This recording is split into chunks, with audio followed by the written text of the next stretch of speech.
Last month, I talked about starting my first big game that I plan to release on Steam and why I'm so drawn to indie-style horror. Of all the genres, horror seemed like one of the easiest ones for me, a budding game developer, to get into. But what flavor of horror would I start with? There are a number of subgenres and sub-subgenres and dom-genres of indie horror and horror-adjacent games that have evolved on Steam in recent years. Born from the need to make do with less, these games tend to have simple designs and simple objectives. In Lethal Company, you drop down on different, somewhat procedurally generated maps, collect scrap, try not to die, and leave to survive another round. In Sharks and Minnows, you just need to swim 10 laps of a swimming pool, while dodging sharks, stingrays, and navigating an increasingly flooded swim center building. Anomaly-finding games like I'm on Observation Duty, Exit 8, and many, many, many others have you scrutinize an area looking for discrepancies. Simplicity is the game design part of why I love indie horror, but the aesthetic of normalcy is what I love about horror from a game feel perspective. We've seen it in horror games big and small. Normal items or places in the midst of very unnormal circumstances. Walk into a weird, creepy factory, clown horn. In the middle of an ocean, vending machine. You're in a normal-looking house, naked ghost attack. This whiplash combo of something creepy mixed with something mundane gives an unsettling vibe that elicits weird, secret emotions. It's why the Backrooms games are so popular, or why clowns or kid-themed things show up so much in horror games. There's just something wrong about that incredibly different contrast. So, we have a recipe forming here. Horror flavor with its classic spooks, scares, and monsters, simplistic game design with easy-to-follow goals, and a combination of the familiar put into an unfamiliar light. What do you get when you mix these ingredients together? That's right, a customer service job. Okay, let me explain. Some of my favorite games and my favorite streamer reactions have come from a subgenre that I've dubbed retail horror. You're just a guy trying to get through your shift at work and weird shit keeps happening around you. This isn't an unheard of trope in games. I mean, Five Nights at Freddy's ticks all those boxes. But there's some games that cross over from just using the normalcy as a facade to the story to becoming parts simulator. You have a list of detailed tasks you have to complete, often menial ones, and they're sometimes broken up into a bunch of smaller tasks, all part of your day job. In Kiosk, for example, one of my favorites, you man a fast food booth. You make burger, you make hot dog, get scared by clowns, brew some coffee, try to ignore the ghost turning off your lights, befriend some nice customers, try not to get stabbed by your customers. The horror part goes from the shape of the creepy monster in the level with you, to just how willing you are to get a paycheck at the end of the day. From a gameplay perspective, it isn't the most exciting type of horror. There's less action from moment to moment, just more lists of tasks to complete each day, but that niche of coziness ends up relaxing somehow. You have a moment of jump scare or the lights go out, but then you get drawn into your comforting list of familiar tasks again, lulling you into relaxing just long enough to get scared again. It has its own recurring emotional loop. Games like these are often divided into days, with new days bringing new events, people, monsters, or expansion on the previous list of tasks.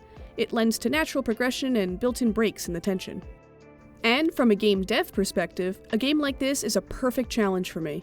With only 2 years of experience, I want to get a lot better at creating and perfecting systems and player controls. I want my games to feel good alongside looking good, and coding a bunch of little tasks is exactly what I need to get better. As for what retail job to go for, I went with one that I have more than half a decade of experience in. Alcohol! Working at a liquor store, I mean, not drinking. The current working title I have is Nightcap, and you're just a guy trying to get through your shift at the local liquor store, and weird shit keeps happening around you. I want there to be a bunch of tasks you have to complete as a liquor store assistant, stocking shelves, selling products, cleaning up messes, and dealing with night shift customers. Just a fair warning, I'm going to do my best to explain the journey of making this game both in code and in a way that's less, full of spaghetti, but I'm still new to this, so we'll see how that goes. A difficult thing I've come to realize about game development is that no matter how much I'll try, I can't map out an entire game the moment I start the project. It's a nice idea on paper. Think up exactly how the game's gonna go from start to finish, every system you need to code, the exact dimensions of each level, every bottle, shelf, and door you'll need to make and put in each scene. But it doesn't work like that.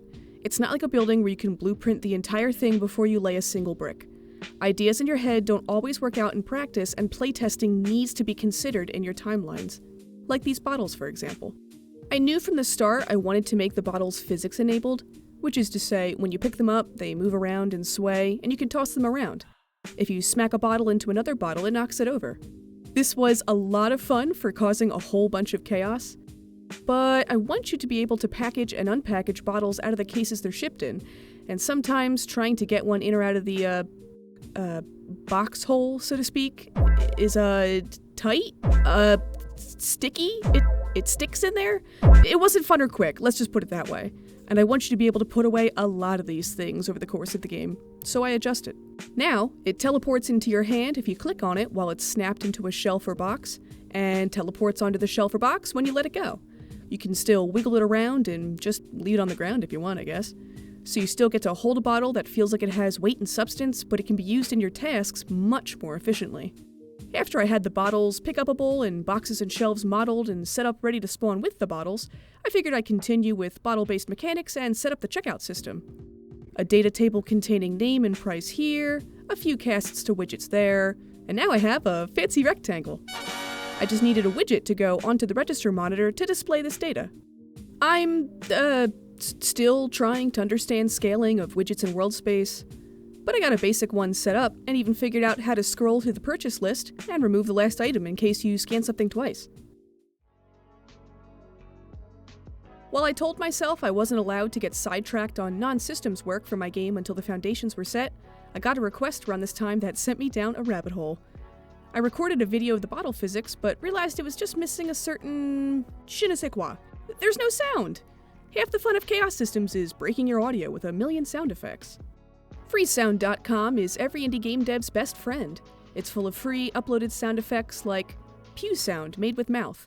Pew! Or waveforms so wide you only get to listen to it once. But as someone who has interacted with a lot of full wine bottles, I couldn't find a single sound effect that sounded exactly like what I was looking for. So you know what that means. Once again, not drinking, I swear. God, I am great at this game dev stuff. While I was at it, I found a quick scanner beep off Freesound and voila!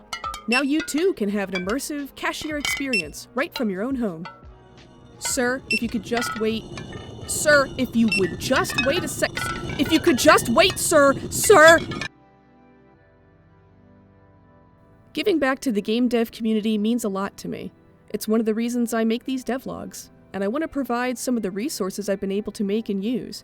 So I plan on uploading any Foley sound effects to Freesound, and Blender-made meshes to Fab or other websites, once I figure out how to do that and fully finish the bottle models. It's not much yet, but I'm seriously proud of the progress I've made with all these systems. The bottle snapping system was the first time I've made something that actually feels like a polished, game-ready mechanic. I couldn't stop picking up and putting bottles down when I got it working, which is a good sign. And these things feel so fun to throw and clink into other things. A long ways to go, but having a ton of fun so far. Next up, it's time to introduce the Unreal Engine's built-in fracture system to these bottles, so that they can break and you can clean them up. Shouldn't be too hard. Uh-oh. If I still have any frames left by then, I look forward to showing my progress in the next devlog. See you then!